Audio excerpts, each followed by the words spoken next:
لیکن بات یہ ہے کہ میرے پاس جو فارغ اوقات ہیں کہیں میں ان کو ضائع تو نہیں کر رہا، کہیں مجھے قیامت کے دن ان اوقات کو غلط جگہ پر لگانے پر افسوس تو نہیں ہونے والا۔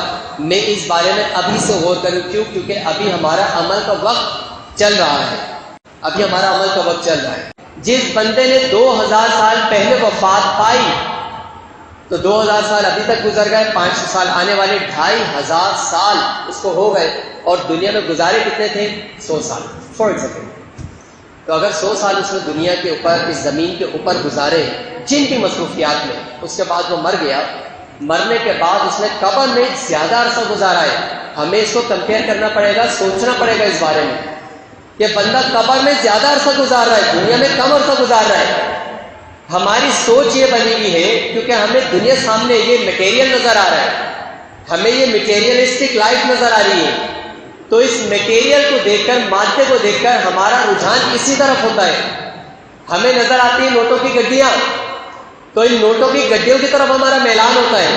ہمیں چمکتی دمکتی گاڑیاں نظر آتی ہیں، یہ وسیع و عریض باغات نظر آتے ہیں، یہ گھر بار نظر آتے ہیں۔ ہم لذیذ کھانے کھاتے ہیں، ہمیں بریانی کی خوشبو بھی اچھی لگتی ہے، اس کا ذائقہ بھی اچھا لگتا ہے، ہمیں لبے شیریں اچھی لگتی ہے، اور اللہ جانے کیا کیا ہماری خوراکیں ہوتی ہیں بہترین قسم کی، ذائقہ دار، کیونکہ ہم نے اس کا ذائقہ چکھ لیا، ہم نے اس کو محسوس کر لیا، تو اب ہمیں وہ چاہیے۔ ہمیں ایسا بستر مل گیا جو نرم گرم ہے تو ہمیں وہ چاہیے۔ تو یہ فکر آخرت ایسی چیز ہے کہ اللہ کی بارگاہ میں پیشی، یہ سوچ ہر وقت ہمارے دل میں، ہمارے پیش نظر ہونی چاہیے۔ کیسے آئی؟ قرآن کریم کی آیات۔ اللہ تعالیٰ نے قرآن کریم میں ارشاد فرمایا سورۃ الاعلیٰ میں، بل تؤثرون الحیات الدنیا، بلکہ تم دنیا کی حیات کو ترجیح دیتے ہو، اسی کو چاہتے ہو۔ یہ ایک جنرل بات ہو رہی ہے انسانوں کی، لوگوں کی، کہ تم لوگ دنیاوی حیات کو ترجیح دیتے ہو۔ بل تؤثرون الحیات الدنیا والآخرۃ خیر وابقیٰ، جبکہ آخرت یہ زیادہ بہتر ہے اور ابقا ہے، زیادہ باقی رہنے والی ہے۔ آپ نے حدیث مبارکہ سنی ہوگی کہ آقا علیہ الصلوۃ والسلام نے دوران نماز اپنا مبارک ہاتھ بڑھایا اور پھر پیچھے کر دیا۔ صحابہ کرام نے نماز کے بعد پوچھا، یا رسول اللہ صلی اللہ علیہ وسلم، آج ایک ایسا عمل آپ نے فرمایا کہ جو کہ اس سے پہلے کبھی نہیں کیا۔ تو حضور علیہ الصلوۃ والسلام نے ارشاد فرمایا کہ میرے سامنے جنت کر دی گئی تھی، اور میں جنت میں کھجور کے اس کے انگور کے ایک خوشے کو دیکھ رہا تھا، تو میں نے چاہا کہ اس خوشے کو، چند انگوروں کو توڑ کے تمہارے لیے لے آؤں، لیکن پھر مجھے اس بات سے حیا آئی کہ یہ تو اللہ تعالیٰ نے آخرت کی نعمتیں تیار کر رکھی تمہارے لیے، تو میں ابھی سے دنیا میں لے آؤں۔ اور آقا علیہ الصلوۃ والسلام نے ارشاد فرمایا کہ اگر میں وہ خوشہ توڑ کے تمہارے لیے دنیا میں لے آتا، آقا کے لیے مشکل نہیں تھا لانا، آپ اس کو توڑتے لے آتے، جنت سے دنیا میں آ جاتا، لیکن آپ فرماتے ہیں کہ مجھے اس بات سے حیا آئی کہ اللہ تعالیٰ نے یہ آخرت میں کی نعمتیں تیار کر رکھی، میں تمہیں دنیا میں دے دوں۔ تو آپ نے فرمایا کہ اگر وہ دنیا میں آ جاتے انگور تو تم قیامت تک ان کو کھاتے رہتے، ختم نہیں ہوتے۔ جبکہ دنیا میں ہم کیا دیکھتے ہیں کہ ابو لاتے ہیں 1 کلو انگور، یا ہم لاتے ہیں 1 کلو انگور، اور وہ اگلے دن جب ہم کھانا چاہتے ہیں ختم۔ کیا ہوا؟ چھوٹے بہن بھائیوں نے سب نے، ان جیسے بھائیوں نے کھا لیے، سب ختم انگور، اور ہم ڈھونڈ رہے کہ کہاں گئے، وہ سب ان کے پیٹ میں۔ تو یہ دنیاوی کتنی ہی لذات ہو، یہ سب ختم ہونے والی ہے۔ آپ بہترین ابھی پیزا لے کر آئیں گے، صبح تک نہیں رہے گا، سب کھا بھی جائیں گے۔ آپ کی سیلری آئے گی، وہ اگلے مہینے ختم۔ آپ کتنے ہی کما لیں، سب ختم۔ کھانے پینے کی اشیاء کی بات کر لیں، آپ کسی بلڈنگ کی بات کر لیں، ابھی کاروبار عروج پر ہے، عروج پہ جاتے جاتے جاتے جاتے کووڈ آیا، کووڈ کی وجہ سے کاروبار ٹھپ، اور سب آ گئے زمین کے اوپر۔ فیکٹری میں آگ لگ گئی، سب آ گئے زمین کے اوپر۔ تو یہ اپ اینڈ ڈاؤن چلتے رہتے ہیں لائف میں، یہ سائیکل ایک چلتا رہتا ہے، ایک عروج کے بعد پھر ایک زوال ہوتا ہے۔ تو یہ دنیاوی نعمتیں جو بھی ہیں، یہ ساری کی ساری زوال پذیر ہیں۔ یہ بڑے بڑے بادشاہوں کو ہم نے تاریخ میں دیکھ لیا، اپنی آنکھوں سے نہیں دیکھا، لیکن تاریخ میں ذکر ہم نے سنا ہوگا۔ ایک سکندر اعظم تھا، ایک بادشاہ اکبر بھی تھا، ایک فرعون بھی تھا، ایک حامان بھی تھا، ایک شداد بھی تھا۔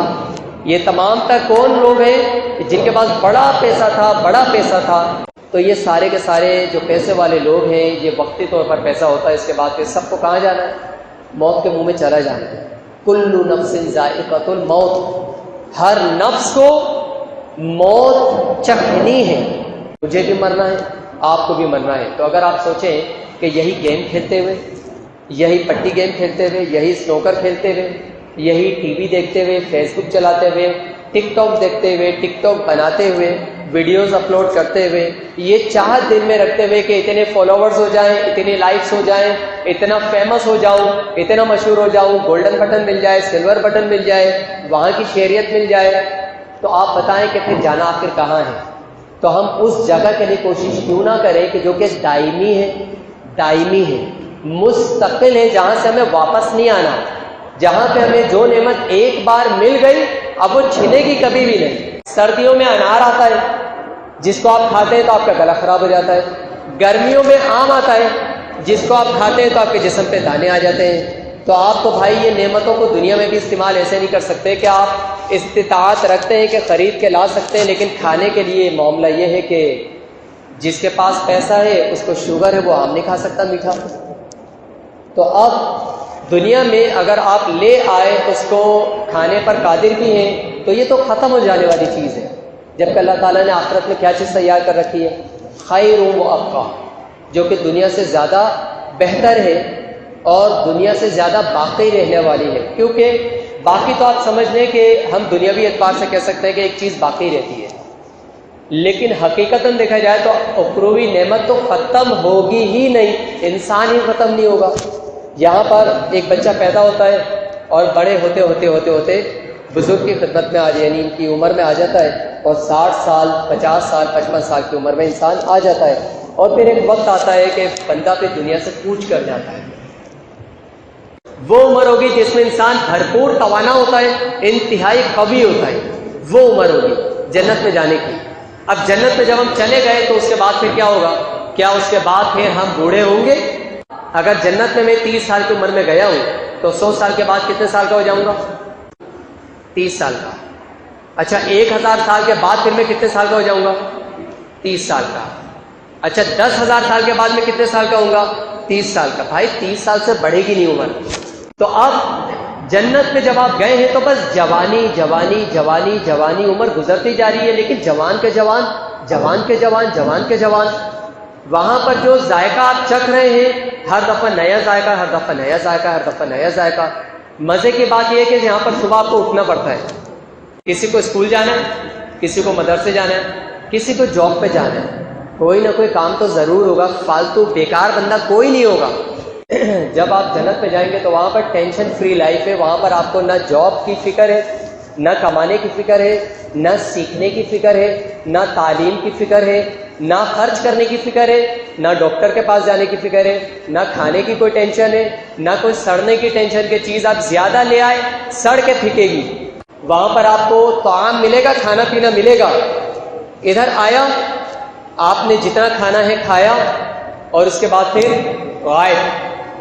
وہ لے جائیں گے آپ کو ملازمین، اور ملازمین کو آواز نہیں دینی ہوگی، وہ ملازمین خود ہی آپ کے آس پاس گھومتے پھرتے رہیں گے، بدتمیز نہیں ہوں گے کہ وہ آپ کے سامنے زبان چلائیں، آپ کی طرف گھور کے دیکھیں، کیونکہ آپ سیلری تھوڑی دے رہے ہیں، سیلری ابھی دے رہے ہیں، اس دنیا کے اندر آپ سیلری دے رہے ہیں، یعنی ان کو پے کر رہے ہیں۔ جو آپ کو کمانا ہے وہ سارے کے سارے اخراجات وہ آپ وہاں پر ابھی سینڈ کر رہے ہیں۔ جس طرح سے ایزی پہ پیسہ اکاؤنٹ سے آپ سینڈ کرتے ہیں، تو وہ سارے کے سارے ابھی آپ پیمنٹس کر رہے ہیں کہ میں یہاں پر نماز کے لیے آیا، میں نے پیمنٹ ایک بھیج دی، میں نے ایک صدقہ کر دیا، میں نے ایک پیمنٹ بھیج دی، ایک بھائی کی طرف مسکرا کر دیکھ لیا، ایک پیمنٹ میں نے بھیج دی، ایک بھائی کی بائک کو دھکا لگا دیا، ایک پیمنٹ میں نے بھیج دی۔ تو تمام تر جو ہماری پیمنٹس جا رہی ہیں ابھی، یہ ساری کے ساری ہم BCیاں بھر رہے ہیں۔ BC کھلے گی کب؟ یہ جنت میں جا کے BC کھل جائے گی۔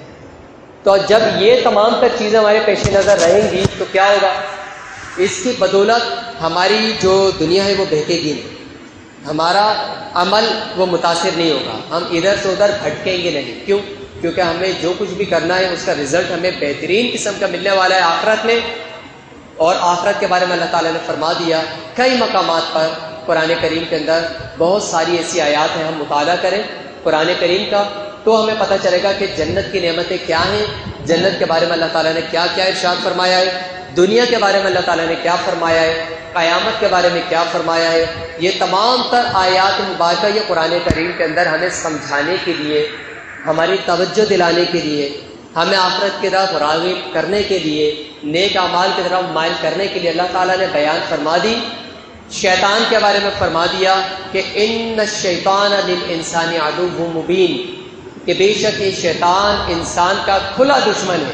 اللہ تعالیٰ نے بتا دیا، ہم سمجھے نہ سمجھے، ہم مانے نہ مانے، تو اس کا ہمیں پھر نتیجہ بھگتنا پڑے گا۔ تو کوشش کریں کہ اللہ تعالیٰ کا خوف اپنے دل کے اندر بیدار کرنے کے لیے دین کے قریب آئیں، علماء کرام کے قریب آئیں، قرآن کریم کے قریب آئیں، درس و بیان کے قریب آئیں، مجالس کو اختیار کریں، جو دینی محافل کہیں پر بھی ہوتی ہیں تو اس کو معلومات کر کے وہاں پر جائیں۔ کم سے کم ہفتے میں ایک دن اپنا مختص کریں کہ بھائی سارا دن یا سارا ہفتہ میری مصروفیات جو بھی ہوتی ہیں، لیکن ایک دن کم از کم میں ایسا نکالوں جس میں میں اپنی بیٹری کو چارج کروں۔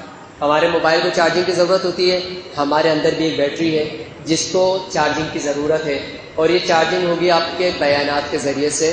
آپ اس مسجد کے اندر اگر کوئی درس ہوتا ہے تو اس درس کو اٹینڈ کریں اور پابندی کے ساتھ اٹینڈ کریں، تاکہ آپ کے دل کے اوپر جو زنگ آ جاتا ہے وہ زنگ ہمارا دھلتا رہے، اور جب زنگ دھلتا رہے گا تو پھر نیکی کی طرف مائل انسان کا دل ہوتا رہے گا، ورنہ تو پھر یہی ہوگا کہ وہ اسپاٹس پڑھتے پڑھتے، ڈاٹس پڑھتے پڑھتے پھر دل بالکل پکا ہو جاتا ہے اور پھر اس کے اوپر نصیحت بھی اثر نہیں کرتی۔ اللہ تعالی ہم سب کو نیکیوں کی طرف مائل ہونے کی، گناہوں سے بچنے کی توفیق عطا فرمائے۔